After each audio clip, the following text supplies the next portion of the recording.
Are you an expectant mom or new mom wanting to optimize your breastfeeding journey? Welcome! My name is Linda Vezzoli. I'm a nutritional therapist and health coach specializing in women's health. And in this video, I'm going to give you my best breastfeeding tips for new moms. Congratulations on your pregnancy and the birth of your precious baby. I am thrilled that you're embarking on a breastfeeding journey with your child. It is well known how beneficial breast milk is for the baby. Breast milk provides the perfect nutrient ratio for the baby's development. It also has a positive effect on the baby's gut flora, which in turn will aid with their immunity. Breastfeeding has also been shown to lower the child's risk of certain diseases, such as ear infections, respiratory tract infections, gut issues, as well as allergies, asthma, and eczema. Breastfeeding benefits the mother as well. These benefits include the conservation of iron stores, as well as a lowered risk of breast and ovarian cancer. Breastfeeding supports the mother-baby relationship due to the release of oxytocin, also known as the love hormone, and may also aid in postpartum weight loss due to the increased energy expenditure, although this is not the case for every woman. It is also cheap and convenient. No bottle sterilizing or mixing required. Just pop the baby on the breast when they're hungry and off you go. A lot of women struggle to breastfeed and end their breastfeeding journey shortly after giving birth. I struggled to breastfeed my daughter when she was first born due to a shallow latch, which caused painful and sore nipples and made me dread feeding times. I even remember telling my husband in the first few weeks that I would rather go through labor again than breastfeed. That is how painful it was for me at the start. I persevered through sheer stubbornness due to knowing the benefits of breast milk, but can fully understand why women might stop if they have no support. In the end, I ended up breastfeeding my daughter for close to 3 years. So if you're a new mom who's struggling or simply wanting to be prepared as possible, let's get stuck into my best breastfeeding tips. Consider hiring a lactation consultant to spend a few hours with you and your baby after birth and watch you feed your baby and give you tips and help with their latch. The midwives at the hospital are usually helpful, but when you're home alone, it can feel overwhelming. If this is not an option due to budgetary reasons, familiarize yourself with local support groups in your area. Here in the UK, we have what are called milk spots or breastfeeding cafes, which are set up by the local councils. They're usually drop-in services run by local lactation consultants, which you can speak to if you're struggling to breastfeed. These were a lifesaver for me. I knew of every single milk spot in my area and went there daily, and I am convinced that I would not have been able to carry on my breastfeeding journey if I had not been able to have the support that I received from the lactation consultant there. Shout out to you, Anna. You could also look at local La Leche League Association, which is present in over 83 countries. Spend the first few days at home in bed, top off, doing skin to skin with the baby, feeding your baby when they're hungry, sleeping when your baby sleeps, getting your partner, friends, or family members to prepare nourishing food for you. Literally not getting out of bed other than to go to the bathroom and eat. Do not feel that you need to get up and get dressed and see people as soon as you get home. This can add extra stress as well as not allowing you to relax, bond with your baby, and get the hang of breastfeeding. When you're in bed, sleep as much as you can and sleep when the baby sleeps. This is a piece of advice that so few women take, yet it's so important.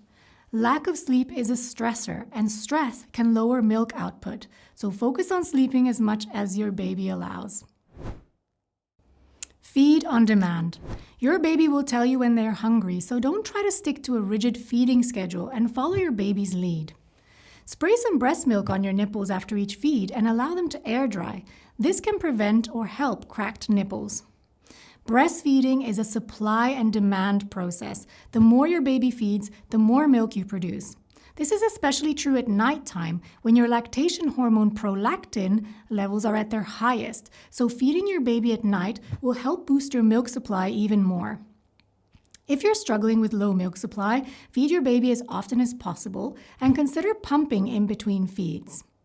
By pumping some of your milk, you not only send the message to your body to increase your supply, but you can also store some in the freezer for emergencies, or having a bottle feed a day to give yourself some rest in between feeds. This can be a way for the father to bond with the baby while you get some extra shut-eye in the evening. Remember, however, that pumping output does not reflect your actual breast milk supply. So if you're pumping and not getting a lot of milk, do not panic. A baby is able to extract your milk a lot easier from your breast than a breast pump is, due to different sucking techniques. And depending on the kind of pump you use, you may notice different milk outputs. This is very individual, but I have found that hospital-grade pumps, which can be rented for short periods of time, are much better at extracting milk than other types of pumps, but you may have to experiment with this one. Herbs such as fennel and fenugreek seeds are great for increasing milk supply too. You can steep 1 teaspoon of the seeds in hot water and drink 2 to 3 cups a day.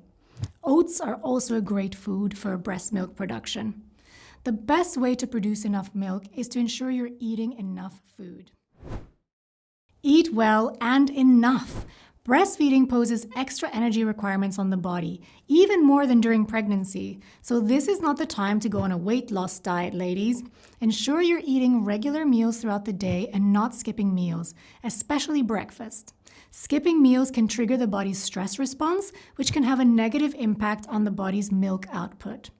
Look into batch cooking when you have help so that you always have nutritious meals ready to prepare quickly. And consider having some healthy homemade snacks available at all times for sustenance.